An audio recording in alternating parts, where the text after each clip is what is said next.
Have you ever checked your bank account and wondered, where the heck did my money go? If so, you're not alone. CNBC reports that 65% of Americans have no clue how they spent the money in the last month. That means that people aren't really broke, they just have no clue where their money is going. But today we're going to change that. So if you've been wondering how to save as much as possible towards your goals, it all starts right here. By the end of this video, you're going to know why tracking your money is so important and how it can completely change your financial situation. The best tracking methods, from simple pen and paper to apps that do the work for you. 3, how to choose a tracking method that works for you, fits your lifestyle, so that you actually stick with it. Tracking your money doesn't have to be complicated. I'm going to show you how to make it easy. So first, I want you to think about all the things that you want to do with your money. That could be traveling, saving for a down payment, retiring. Every untracked dollar is a missed opportunity to put money towards those goals.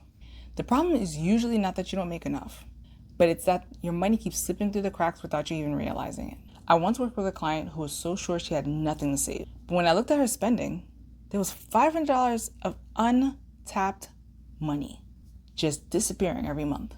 That's money that she could have used to build up her savings, get out of debt, and funding her other goals, which was moving out of her son's house. But it wasn't happening because she wasn't tracking. Today, I'm going to show you how easy it is to track your money so you can make every dollar count and finally get control over your finances. So I want to be very clear here. What doesn't get measured doesn't get managed. Most people don't have a money making problem, they have a money tracking problem. When you track your money, you take back control. You start seeing patterns in your spending, you catch unnecessary expenses that you don't even care about, and you get to make more intentional money decisions. Tracking helps you save, stop impulse spending, and make sure that your money is actually going towards the things that matter to you. All right, so let's talk about the how you track your money. So there are 3 main ways that you get to pick what's best for you. 1 is paper and pen. It's old school but effective. Writing things down forces you to be mindful of what you're spending.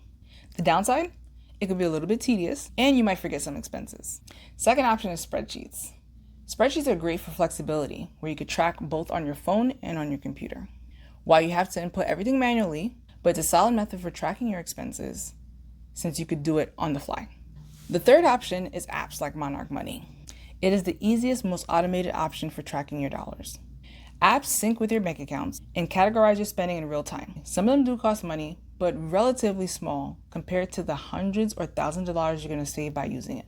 Not sure which one to pick? Ask yourself, do you prefer digital or manual tracking? Do you prefer something hands-on or automated? And what are you more likely to realistically stick with? The best tracking method is the one that you'll actually use. So don't overthink it, just pick one and get started. If you're new to tracking your money, try not to complicate it. Here's what you do. Start small, track for just a week. Don't change anything about how you spend, just observe and record, and try not to add any emotional things to this. Don't call any of the expenses stupid, dumb, foolish, anything. Just track. Second, you want to check your credit card and bank statements. You'll probably find some recurring expenses that you don't even think about. This is an easy way to spot areas that you may be able to cut back. Third, set a weekly check-in time. Pick a time each week that you're going to log your expenses. So if you're doing it by pen and paper, you can maybe collect all your receipts as you're doing it during the week and then put them all in your planner all at the same time. If you're doing a spreadsheet, you could do that as well, or you could do it on the go to make it easy. And if you're using an app, you can actually make sure that the categories of your expenses are correct, because they're not always going to get 100% right, but you can use that time to adjust it and make sure it's accurate. The key to success is consistency. So now that you know how to track your money, the next step is to make sure that you're using it in the best way possible. Whether it's saving smarter, paying off debt, or growing your wealth, there's always another piece of the puzzle. And so if you're ready to take the next step in your financial journey, check out my next video. It will help you make the most of the money you're already tracking. So click on the video popping up right now to watch.